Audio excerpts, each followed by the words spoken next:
ఎఫెసీయులకు రాసిన పత్రిక 3వ అధ్యాయం 1-4 వచనాలు.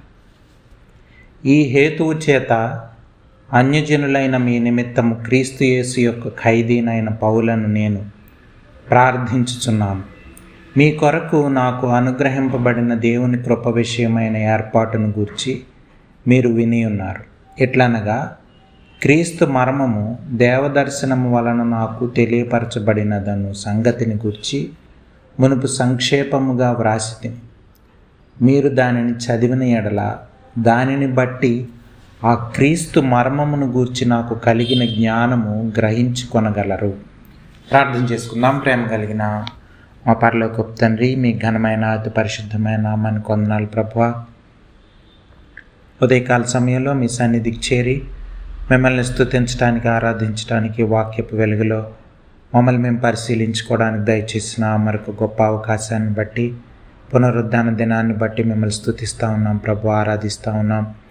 మీరేమై ఉంటున్నారో దాన్ని బట్టి మీకు వందనాలు. మీ గొప్పతనాన్ని బట్టి ప్రభు, మీ యొక్క ఔన్నత్యాన్ని బట్టి, మహాపరిశుద్ధతను బట్టి, మీ యొక్క వాత్సల్యతను బట్టి, ప్రేమను బట్టి, విశ్వాస్యతను బట్టి ప్రభు, మీ అపరిమితమైన మీ జ్ఞానాన్ని బట్టి ప్రభు నాయన మిమ్మల్ని స్తుతిస్తూ, మిమ్మల్ని ఆరాధిస్తూ కనపరుస్తూ ఉన్నాం.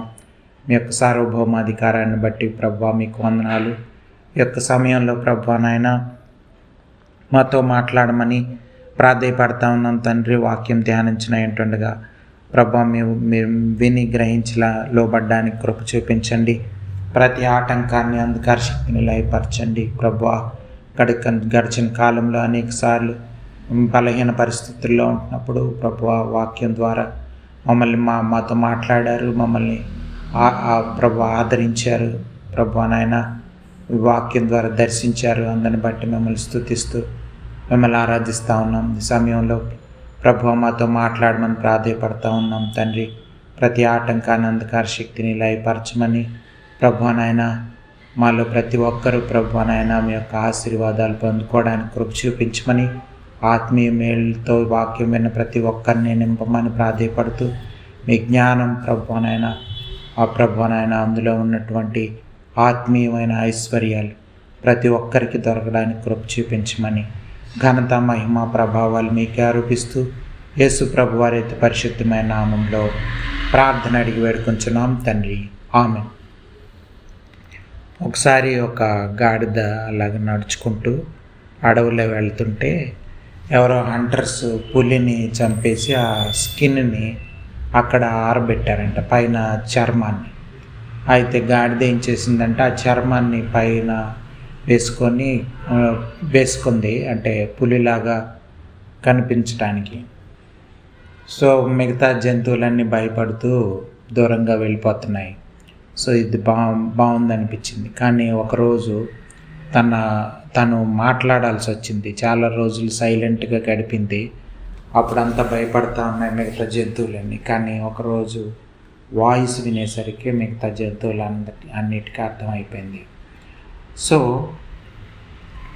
ఇక్కడ మనం అర్థం చేసుకోవాల్సింది ఏంటంటే, ఆ జ్ఞానం లేకపోతే దేవుని వాక్యం యొక్క వాక్యంలో ఉన్నటువంటి విలువ అన్నది మనకు సరిగ్గా తెలియకపోతే, మనం సరిగ్గా అర్థం చేసుకొని దాన్ని అవగాహన చేసుకోకపోతే, దేవుని యొక్క మాటలు అర్థం చేసుకుంటూ దేవుని యొక్క ఆత్మను పొందుకొని దేవుని యొక్క మార్గంలో మనం కొనసాగకపోతే మన ఫూలిష్నెస్ కూడా ఎప్పుడో ఒకసారి మనం ఎంత దైవికంగా బయటికి కనిపించినా,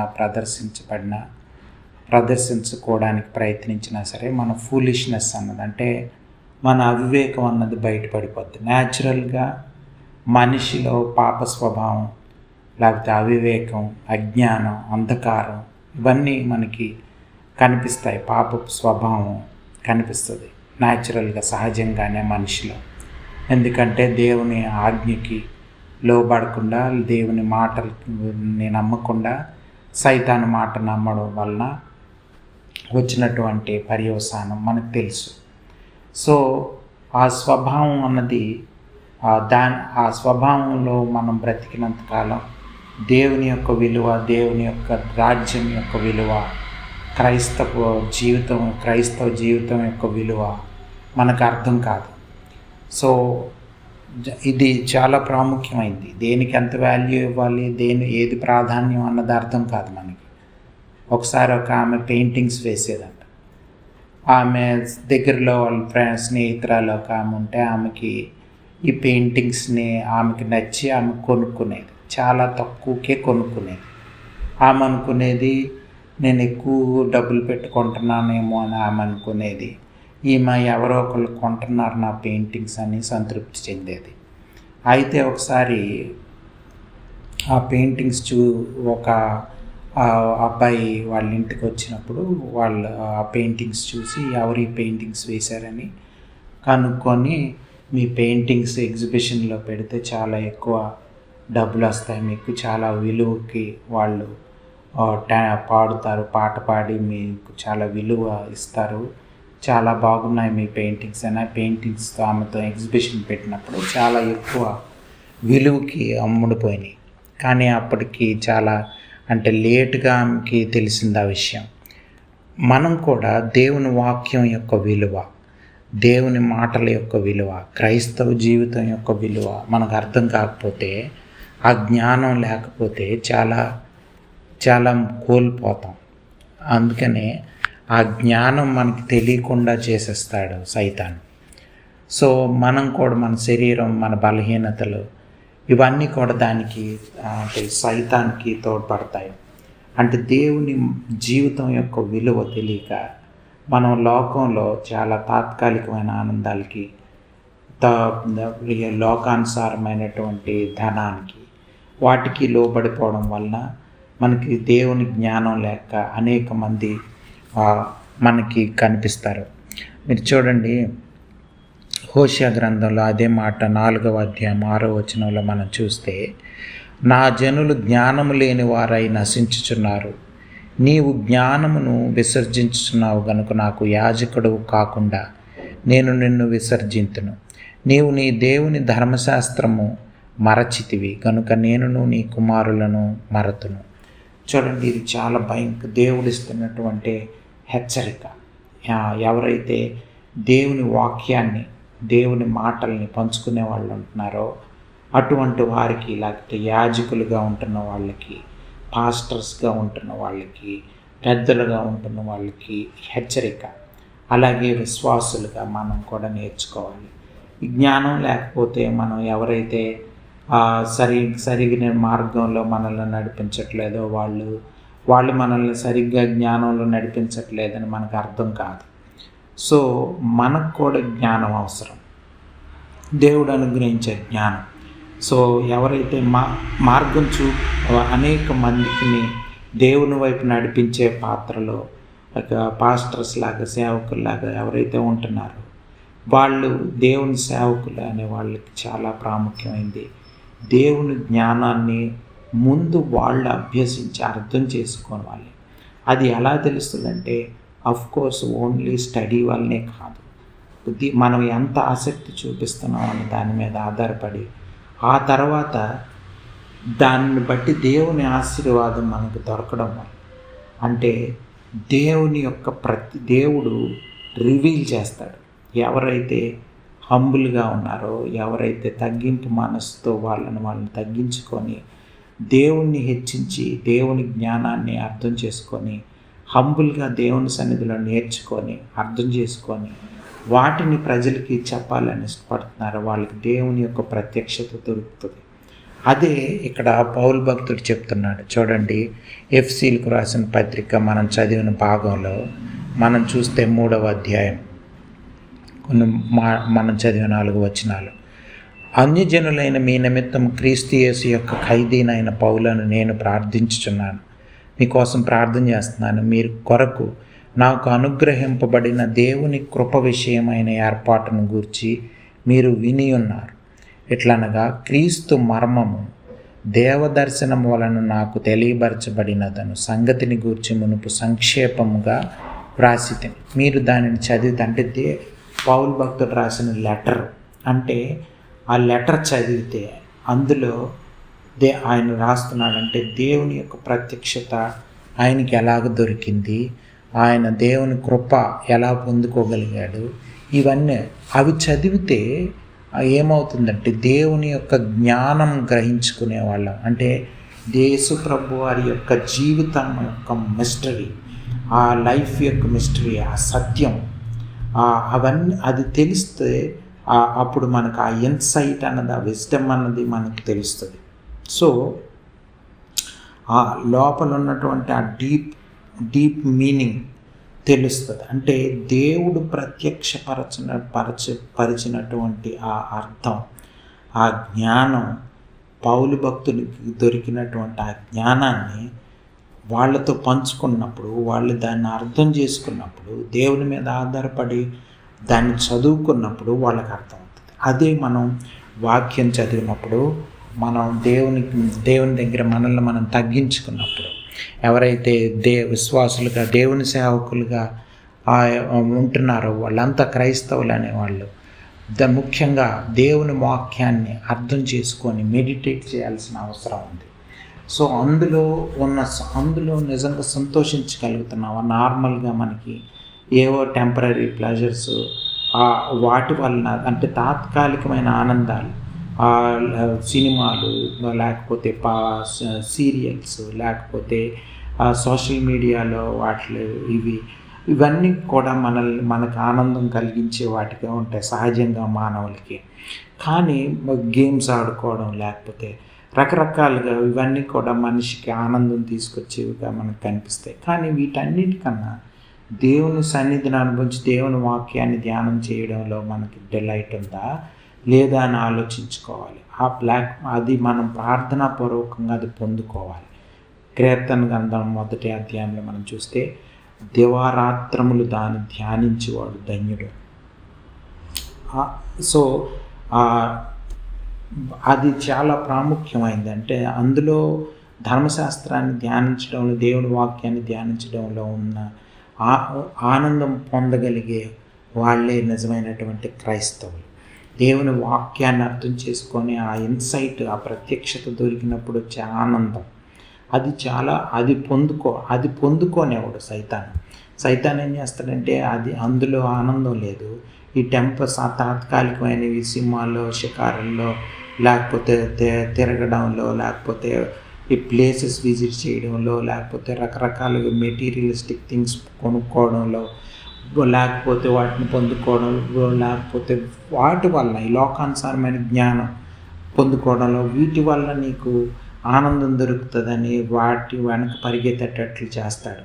సో దేవుడు ఇచ్చేటటువంటి ఆనందం గురించి అవగాహన లేకుండా చేయడానికి మనకి గ్రుడ్డితనం కలుగు చేస్తాడు. సహజంగా మనిషి ఆ బ్లైండ్నెస్లోనే ఉంటాడు, ఆ గ్రుడ్డితనంలోనే ఉంటాడు. కానీ ఎప్పుడైతే మారు మనసు పొంది మనం పరిశుద్ధాత్మ దేవుణ్ణి పొందుకుంటామో, అప్పుడు దేవుడు మనకి దేవుని యొక్క ప్రత్యక్షత ప్రతిరోజు మనం వాక్యం చదువుకున్నప్పుడు, దేవుని ప్రార్థనలో మన దేవుని సన్నిధిలో మనం ప్రార్థనాపూర్వకంగా ప్రార్థనలో వాటిల్లో గడుపుతున్నప్పుడు, దేవుని వాక్యం అందరం కలిసి ధ్యానం చేస్తున్నప్పుడు, అప్పుడు దేవుడు మనకి పరిశుద్ధాత్మ దేవుడు మనకి ప్రత్యక్షత దయచేస్తాడు. అప్పుడు అందులో ఉన్న జ్ఞానం మనకు అర్థమవుతుంది. అప్పుడు మనం ఈ లోకంలో ఎంత ఫూలిష్గా ప్రవర్తిస్తున్నాం, దేనికోసం వెంపర్లాడుతున్నాం, ఈ తాత్కాలికమైనటువంటి జీవితంలో ఉన్నటువంటి తాత్కాలికమైనటువంటి ఆనందాల కోసం ఎందుకు వెంపర్లాడుతున్నాం అన్నది మనకు అర్థమయ్యి, మనం స్లోగా పాపం నుంచి, పాపపు స్వభావం నుంచి, ఈ లోకానుసారమైనటువంటి జీవితం నుంచి, శరీరానుసారమైనటువంటి జీవితం నుంచి మనం విడుదల పొందుతాం. ఇది చాలా ప్రాముఖ్యమైనది. అందుకనే ఈ జ్ఞానాన్ని పంచేవాళ్ళు, ఈ ప్రత్యక్షత పొందుకున్న వాళ్ళు ఇతరులకి వాళ్ళు పొందుకున్న ప్రత్యక్షతని షేర్ చేసేవాళ్ళు ఈ లోకంలో ఇప్పుడు ప్రస్తుత కాలంలో చాలా అవసరం. ఎందుకంటే అటువంటి సేవకులు, అటువంటి జ్ఞానాన్ని పంచేవాళ్ళు చాలా తక్కువ మందే మనకు కనిపిస్తారు. ఆల్మోస్ట్ ఈ చివరి దినాల్లో చాలా చాలా తక్కువ మంది మనకి కనిపిస్తారు. అనేక మంది తప్పుడు బోధలు చేసేవాళ్ళే, తప్పుడు మార్గాల వైపు ప్రజల్ని తిప్పేవాళ్ళే మనకు కనిపిస్తున్నారు. ఈ లోకానుసారమైనటువంటి జీవితం వైపు మనం ఆకర్షింపబడేటట్లు చేసేవాళ్ళే మనకు కనిపిస్తూ ఉన్నారు. కానీ దేవుని పరలోక జీవితంలో, పరలోక రాజ్యం కోసం జీవించే జీవితంలో, యేసు ప్రభు వారు జీవించి చూపించినటువంటి ఆ జీవితం, ఆయన బోధించినటువంటి జీవితం, అందులో ఉన్నటువంటి గొప్ప విలువైనటువంటి ఆ యొక్క మాటలు, అంత విలువ కలిగినటువంటి ఆ యొక్క జీవితాన్ని మనకు తెలియకుండా, ఆ విలువ తెలియకుండా చేసేస్తాడు సైతాను. సో అనేక మంది ఆ విలువ తెలియని వాళ్ళే కనిపిస్తున్నారు. అందుకే వాక్యాన్ని అమ్ముకునే వాళ్ళు, లేకపోతే అంటే వాక్యం చెప్పి డబ్బులు తీసుకునేవాళ్ళు, లేకపోతే ప్రార్థనలు అమ్ముకునేవాళ్ళు, ఇలా రకరకాలుగా పాటలు పాడి అమ్ముకునేవాళ్ళు, ఇలాగా అనేక మంది మనకి కనిపిస్తారు. ఎందుకంటే వాళ్ళకి దేవుడిచ్చే ఆశీర్వాదం, దేవుని జీవితంలో ఉన్న ఐశ్వర్యం వాళ్ళకి ఇంకా అర్థం కావట్లేదు. వాళ్ళ కళ్ళు ఇంకా బయలుగమ్మే ఉన్నాయి అని మనం అర్థం చేసుకొని అటువంటి ప్రాంతాల నుంచి మనం దూరంగా ఉండాలి. అటువంటి బోధల నుంచి, బోధకుల నుంచి, ఆ విధమైనటువంటి ఎన్విరాన్మెంట్ నుంచి మనం దూరంగా ఉండాలి. చూడండి ఎంత భయంకరమైన పరిస్థితి ఈ రోజుల్లో మనకి కనిపిస్తూ ఉంది. సో వాక్యాన్ని ధ్యానించాలి. దేవుడిచ్చే ప్రత్యక్షత మనకు దొరకాలి అంటే వాక్యం అర్థం చేసుకొని ధ్యానించాలి. భక్తులకు దేవుడు దయచేసిన ప్రవక్తల దగ్గర నుంచి అపోస్తలుల వరకు మనం చూస్తే వాళ్ళందరి జీవితాల్లో దేవుడిచ్చినటువంటి ఆ ప్రత్యక్షత వాళ్ళు బైబిల్ గ్రంథంలో రాశారు. మనం ఆ వాక్యాలు చదువుతున్నప్పుడు పరిశుద్ధాత్మ దేవుడు ఆ వాక్యాల ద్వారా మనతో మాట్లాడి మనం కళ్ళు తెరుచుకునేటట్లు చేస్తాడు, మన మనోనేత్రాలు తెలుసుకునేటట్లు చేస్తాడు. అప్పుడు ఆ ఇన్సైట్ మనకు దొరుకుతుంది. ఆ పర్స్యూట్లో మనం ఉండాలి, ఆ దానికోసం మనం వెంపర్లాడాలి. ఆ జ్ఞానం, ఆ ఇన్సైట్, ఆ deep insight of the word of God కావాలని మనం అర్థం చేసుకొని, అందుకని భక్తులు చెప్పేది ఏంటంటే మనం వాక్యాన్ని ధ్యానం చేయాలి. కీర్తనాకారుడు చెప్తున్నాడు, దివారాత్రములు దాన్ని ధ్యానించేవాడు ధన్యుడు. దివారాత్రములు అంటే వాక్యం, దేవుడు ఏం మాట్లాడాడు, ఏం చెప్తున్నాడు అన్నది పదే పదే మనం ఆలోచిస్తూ దాని గురించి రోజంతా దాని గురించి సమయం దొరికినప్పుడల్లా మనం దాని గురించి ఆలోచిస్తున్నప్పుడు, దేవుని ప్రత్యక్షత దొరుకుతున్నప్పుడు, ఆ జ్ఞానం దొరుకుతున్నప్పుడు, ఆ విలువైన గొప్ప క్రైస్తవ జీవితం యొక్క విలువ మనకు అర్థమవుతున్నప్పుడు, ఈ లోకం, శరీరం, పాపం వీటన్నిటి నుంచి సంపూర్ణ విడుదల పొంది మనం ఒక ప్యూర్ హార్ట్ దొరుకుతుంది.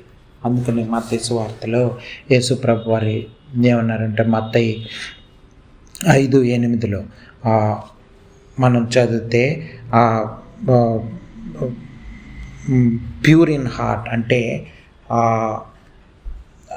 హృదయ శుద్ధి కలిగిన వారు ధన్యులు, వాళ్ళు దేవుణ్ణి చూస్తారు. అటువంటి వాళ్ళని హృదయ శుద్ధి అంటే ప్యూర్ ఇన్ హార్ట్ ఉంటే దేవుని యొక్క ప్రత్యక్షత మనకి కలుగుతుంది. అంటే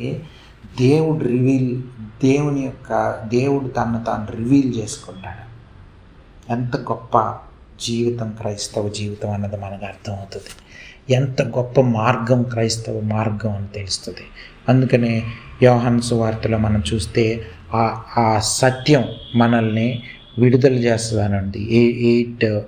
యోహాను సువార్త 8వ అధ్యాయం 32వ వచనం మనం చూస్తే, అప్పుడు సత్యము మిమ్మల్ని స్వతంత్రులుగా చేయనని చెప్పాను. తను నమ్మిన యూదులతో 31లో, నా వాక్యమందు నిలిచిన వారైతే నిజముగా నాకు శిష్యులై ఉండి సత్యమును గ్రహించెదరు. అంటే దేవుని వాక్యంలో స్టాండ్ అయి ఉండాలి. జీవితం అన్నది, మన జీవితం వాక్యానుసారంగా ఉండాలి. వాక్యం మీద ఆధారపడి మనం బ్రతికే వాళ్ళం.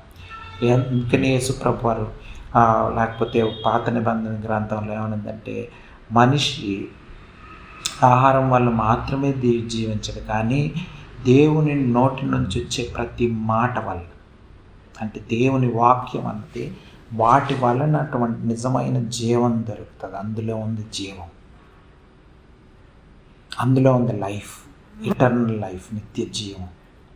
ఆ జీవం కావాలి మనకి. అది కోల్పోయేటట్లు చేస్తాడు సైతాన్. మన కళ్ళు కనపడకుండా చేసేస్తాడు సహజంగా. అందుకనే చూడండి, క్రైస్తవ్యం గురించి సహజ మానవునికి, శరీరానుసారమైనటువంటి మనిషికి మనం ఆ విషయాలు కానీ ఏమైనా ఆత్మీయ విషయాలు, గొప్ప గొప్ప ఆత్మీయమైనటువంటి విషయాలు పంచుకుంటే వాళ్ళకి అర్థం కాదు. అందుకనే మారు మనసు పొందడం చాలా ప్రాముఖ్యం. పరిశుద్ధాత్మ దేవుడు మనల్ని ఒప్పించినప్పుడు మనం మారు మనసు పొంది పాపక్షమాపణ పొంది దేవుని మార్గంలో కొనసాగుతానని విశ్వాస జీవితంలో కొనసాగుతానని ప్రయాణం ప్రారంభించినప్పటి నుంచి మనకి క్రైస్తవ జీవితం లేకపోతే దేవుని యొక్క వాక్యం యొక్క విలువలు ఇవన్నీ అర్థమవుతాయి. లేకపోతే అర్థం కాదు. సోషల్ మీడియాలో ఒకసారి ఇలా మనం చూస్తే ఒకసారి ఒక దైవ సేవకుని కుమారుడు ఆయన చెప్తున్నాడు, ఆయన దేవుణ్ణి నమ్మట్లేదు, ఆయనకి క్రైస్తవ జీవితం యొక్క విలువ అర్థం కావట్లేదు. ఆయన ఏం చెప్తున్నాడంటే, చాలా సహజమైనటువంటి న్యాచురల్ మనిషిలాగా దేవుని ఇవన్నీ చాలా సింపుల్ థింగ్స్ లాగా క్రైస్తవులంతా అంధకారంలో బ్రతుకుతున్నట్లు ఆయనకు అనిపించి ఆ విధమైన మాటల్ని ఆయన పారాగ్రాఫులు రాసేస్తున్నాడు. తెలియక ఆ మాటలు నిజంగా దేవుని యొక్క శక్తి తెలిసిన వాళ్ళు, ఈ మారుమనసు అనుభవం, నిజమైన మారుమనసు అనుభవంలో క్రైస్తవ ప్రయాణం సాగిస్తున్న వాళ్ళు చూస్తే చాలా చాలా జాలి కలుగుతుంది ఆ మాటలు రాస్తున్నటువంటి అతని మీద. ఎందుకంటే ఆయనకి ఇన్సైట్ లేదు, దేవుని ప్రత్యక్షత దొరకట్లేదు. దేవుని సేవకుని కుమారుడు, ఆయన తల్లి దేవుని సేవకురాలు, ఆమె దైవ సన్నిధిలో అని గడుపుతుంది, ఆమె చర్చికి వెళుతుంది, లేకపోతే వాళ్ళ అన్నగారు దైవ సేవకుడిగా ఉన్నారు. చూడండి, చాలా భయంకరంగా మనకు అర్థం. అంటే సైతాన్ని ఏం చేస్తాడంటే, ఏవి విలువ కలిగినయో ఏవి విలువ లేనియో మనకు తెలియదు. విలువ లేని వాటికి విలువ ఇచ్చేటట్లు, విలువ ఉన్న వాటికి విలువ లేనట్లు మనకు కనిపిస్తుంది. క్రైస్తవ జీవితం ఒక తెలియని లేకపోతే జ్ఞానం లేని అవివేకులు ఫాలో అవుతున్నట్లు అనిపిస్తుంది. పౌలు భక్తుడు అదే రాస్తారు. అది సువార్త అనేది మనకు శక్తి. ఆయన చెప్తున్నాడు, సువార్త అనేది నాకు శక్తి. కొంతమందికి అది ఫూలిష్నెస్, కొంతమందికి అవివేకంగా కనిపించవచ్చు, కానీ నాకు మటుకు అది దేవుని శక్తి అంటున్నాడు. అందుకనే చాలామందికి దైవ శక్తి తెలియదు. ఈ క్రైస్తవ జీవితంలో ఉన్నటువంటి ఆ గొప్ప అనుభవం, ఆ సంతోషం, సమాధానం అవన్నీ తెలియకుండా సైతాన్ చేసేస్తాడు. సహజ మానవులకి, న్యాచురల్గా మనిషికి దేవుని విషయాలు అర్థం కావు. ఇంపాసిబుల్.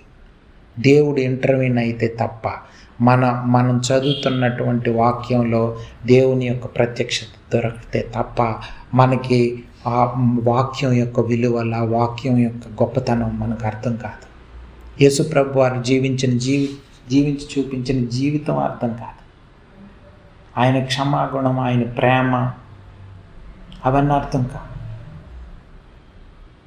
మన క్రైస్తవులంగా అనేక మంది తప్పుడు బోధకులు బోధిస్తుంటే ఆ సంఘాల్లో కూర్చొని కేకలు వేసేవాళ్ళు, అరిచేవాళ్ళు, చప్పట్లు కొట్టేవాళ్ళు, రకరకాలుగా నిజమైన క్రైస్తవ జీవితం తెలియకుండా ఉంటున్న వాళ్ళు యవనస్తులు అనేక మంది ఈ రోజుల్లో ఉన్నారు.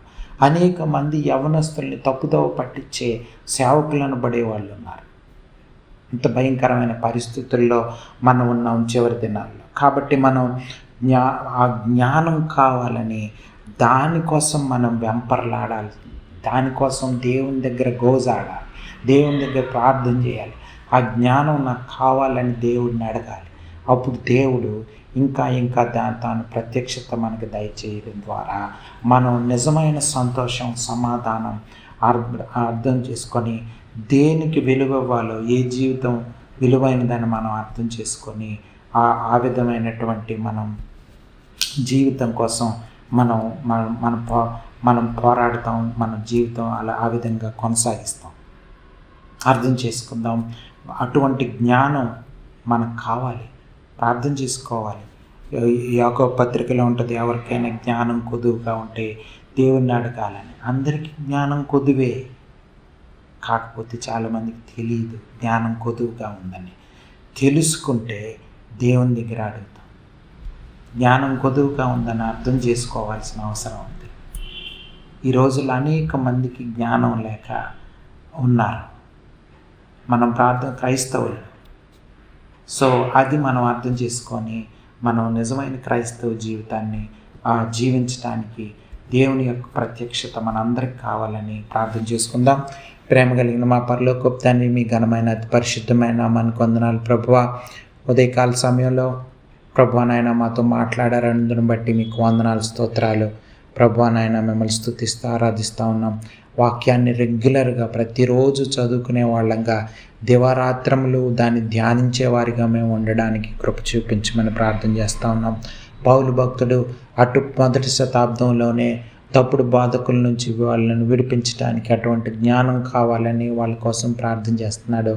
ఈ రోజుల్లో మాకు అటువంటి ప్రార్థనలు అవసరం ప్రభువా నాయన. ఆ విధంగా ప్రార్థన చేసేవాళ్ళు కావాలి ప్రభువా. మేము అర్థం చేసుకొని ఆ ప్రత్యక్షత కోసం ప్రార్థన చేసుకోవడానికి, ఆ ప్రత్యక్షత కోసం వెంపర్లాడడానికి, ఆ ప్రత్యక్షత కోసం ప్రభువా నాయన మేము దేవుని సన్నిధిలో గోజాడడానికి సహాయం దయచేయమని ప్రభు. ఆ జ్ఞానం మాలో ప్రతి ఒక్కరికి దయచేయమని, వాక్యం విన్న ప్రతి ఒక్కరి మనోనేత్రాలు తెరవమని, అంధకారం నుంచి, పాపం నుంచి, శరీరం నుంచి విడిపించమని, మీ యొక్క ఆశీర్వాదాలు ప్రభు, ఆత్మీయమైన దీవెనలు మెండుగా కుమ్మరించమని, ఘనత మహిమ ప్రభావాలు మీకే ఆరోపిస్తూ సమయాన్ని బట్టి మిమ్మల్ని స్తుతిస్తూ యేసు ప్రభు వారి అతి పరిశుద్ధమైన నామంలో ప్రార్థన అడిగి వేడుకుంటున్నాం తండ్రి.